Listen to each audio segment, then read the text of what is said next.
Hi, my name is Dr. Noelle Lucas from Blue Oasis Pet Hospital, and I have a little kitten here, and we're going to talk about kitten care and introducing a kitten to your house and some behavioral issues that your cat might have. And I have an assistant here that is going to ask me some of your common questions that you have about your kitten's behavior. Dr. Lucas, how much biting and scratching is normal kitten behavior? So normal kittens do play with other kittens, and when they don't have another kitten to play with, they're going to maybe use you to bite and chew on and scratch on.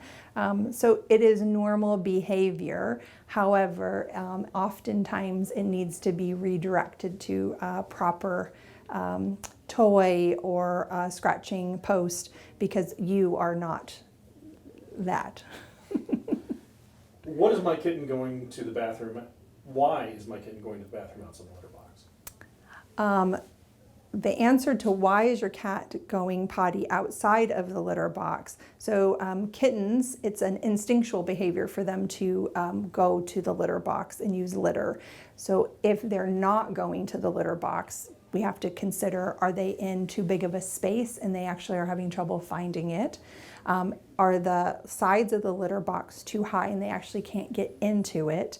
Are they having some medical issue, for example, parasites or urinary tract infections that may have them have an instinct to go outside of that litter box? So it may require you and your veterinarian to have a discussion about why they're not pottying in their litter box.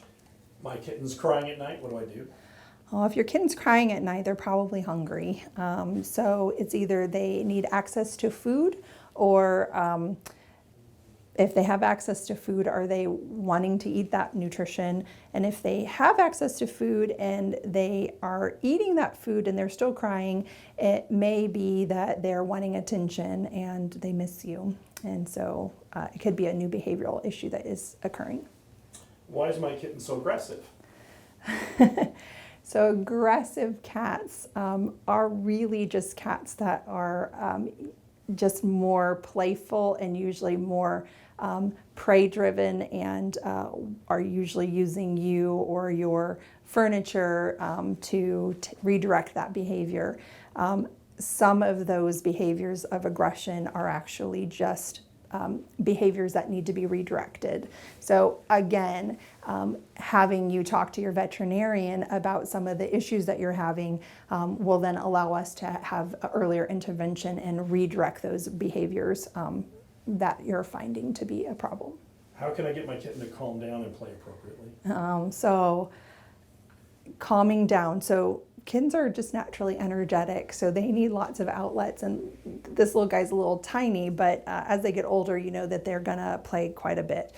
So we want to have lots of environmental enrichment. We want to have lots of toys. We want to have maybe some laser pointers and some fishing rod toys, maybe little toys that vibrate. There's so many options right now on the market for enriching your cat's environment. Really playing with your cat, not with your hands, but with toys, can actually just kind of wear them out and give them lots of environmental stimulation. Hiding their food in different areas, using treat balls, using puzzle toys, all can help your cat just really get a lot of that energy out into appropriate ways. Is it okay to punish my kitten?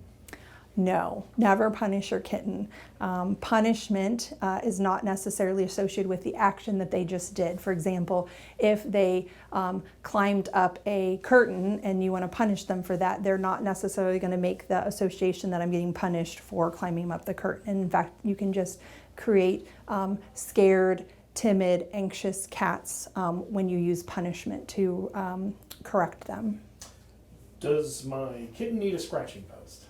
So ideally, yes. So cats naturally have claws, and they have a preference to either scratch on a horizontal surface, so the floor, or they have a preference to scratch vertically, so like on furniture or curtains. So we want you to have them not scratch on your carpeting or your furniture or your curtains. So providing an appropriate scratching post or scratching pad can help them have an appropriate place to do those normal behaviors. How can I bond with my kitten? Well, it's pretty easy. Just having quality time together, finding maybe a treat that they really enjoy eating, and teaching them some different behaviors and some. Cats can be really easy to bond with. Most of the time, it's just providing a good, healthy place for them to stay, spending quality time, finding food that they really love. Cats can be quite an enrichment to our lives. And we really, if you have any questions about your kitten's behavior, invite you to reach out to your veterinarian, or if you're in our community, call Blue Oasis Pet Hospital. We are here to help.